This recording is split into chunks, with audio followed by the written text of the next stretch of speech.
नमस्कार, मैं Anil Chaturvedi, OT in charge. अब आज हम बात करेंगे डॉक्टर आलोक अग्रवाल सर से, स्पाइन सर्जन से, कि जो कमर में दर्द है उसके क्या कारण हैं और कमर दर्द वाला पेशेंट कब चल सकता है। जो भ्रांतियाँ फैली हुई हैं कमर में दर्द और ये पाँव में जंजन होना, तो इसके लिए क्या बेटर कर सकते हैं अपन, इसमें सर्जरी के रिजल्ट कैसे हैं, अपन ऑपरेशन के बाद में पेशेंट को कब तक चला सकते हैं, ये जानकारी अपन डॉक्टर आलोक अग्रवाल सर से चाहेंगे। तो सर, डॉक्टर साहब बताइए। नमस्कार, मैं डॉक्टर आलोक अग्रवाल, स्पाइन सर्जन। मैं अभी जीवन रेखा hospital multi speciality Pratap Nagar में कार्यरत हूँ। आज जैसे चतुर्वेदी जी ने पूछा कि बहुत अच्छा क्वेश्चन पूछा कि कमर के दर्द के कारण क्या क्या हैं और ये किस तरह से हम रोक सकते हैं। तो कमर दर्द के कारण आजकल सबसे इम्पोर्टेंट पार्ट होता है कि हमारे जो लाइफ स्टाइल है, आज की सेडेंट्री लाइफ स्टाइल है, उसकी वजह से हमारे बैठने का तरीका सही नहीं है, हमारे लैपटॉप पे लंबे समय तक काम करना है हमें, और कोई भी एक्सरसाइज नहीं कर रहे हैं। इसके यही मुख्य कारण है कमर दर्द के। दूसरा प्रश्न था इनका कि कमर दर्द के साथ यदि पैरों में झंझनाहट आ रही है तो इसका क्या कारण होता है। जनरली कमर दर्द के साथ यदि पैरों में झंझनाहट आ रही है तो कहीं ना कहीं कमर की जो रीढ़ की हड्डी के अंदर बीच में छल्ले पाए जाते हैं, जिसको हम बोलते हैं डिस्क, वो डिस्क नर्व को कंप्रेस कर लेती है, जिसकी वजह से पैरों के अंदर करंट जैसा झंझनाहट आता है, सुनपन आता है, पैरों में चलने में दिक्कत आती है। इसको हम स्लिप डिस्क बोलते हैं। 80% से 90% डिस्क अपना आप सही हो जाती है, कुछ नहीं करना पड़ता है। उसके लिए जनरली हम 2 से 3 हफ्ते के लिए दवाइयाँ देते हैं और पेशेंट बिल्कुल सही हो जाता है। केवल 10% लोग हैं जिनके अंदर केवल और केवल ऑपरेशन की जरूरत पड़ती है।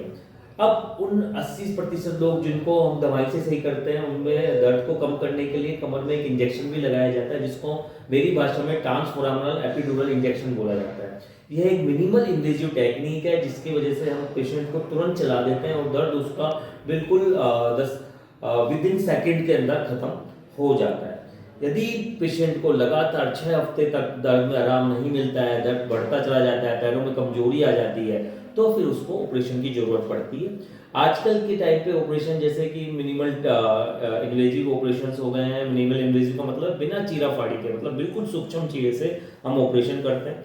पेशेंट को सेम डे, मतलब विद इन 2 से 4 आवर्स के अंदर या 6 आवर्स के अंदर हम चला देते हैं।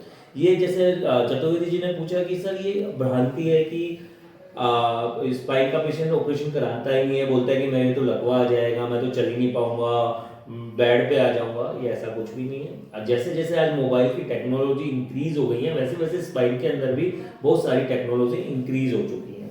तो हम लोग पेशेंट को वही बताते हैं कि भाई आप, यदि पेशेंट का परफेक्ट इंडिकेशन है तो हम आज ही उसको तुरंत 2 से 3 घंटे में ऑपरेशन के बाद चलने के लिए अलाउ कर देते हैं।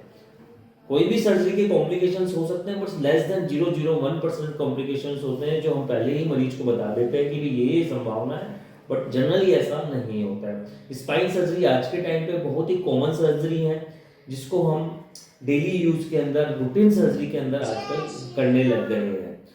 अगला प्रश्न पूछा कि एक पूछना चाहेंगे, ये एक इंजेक्शन मैंने सुना है कि एक इंजेक्शन के द्वारा भी दर्द कम किया जा सकता है। जो पाँव में दर्द होता है, जो चल फिरने में असमर्थ होते हैं, तो उसके लिए क्या इंजेक्शन, ऐसा कुछ उपाय है तो इंजेक्शन से ठीक हो जाता है पेशेंट? बिल्कुल सही पूछा आपने जी। एक्चुअली क्या है कि इसको हम हमारी भाषा में, मैंने पहले भी अभी डिस्कस किया कि ट्रांसफोरामनल एपिड्यूरल इंजेक्शन बोलते हैं।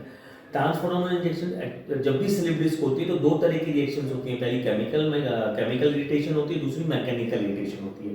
तो केमिकल इरिटेशन के अंदर बहुत सारे इन्फ्लेमेटरी सब्सटेंस निकलते हैं, जिसको हम इंजेक्शन द्वारा, यह एक पद्धति है जहां डिस्क पे सीधा जाके वहां पे हम एक इंजेक्शन लगा देते हैं, जिससे कि पैरों के दर्द के अंदर तुरंत आराम मिल जाता है।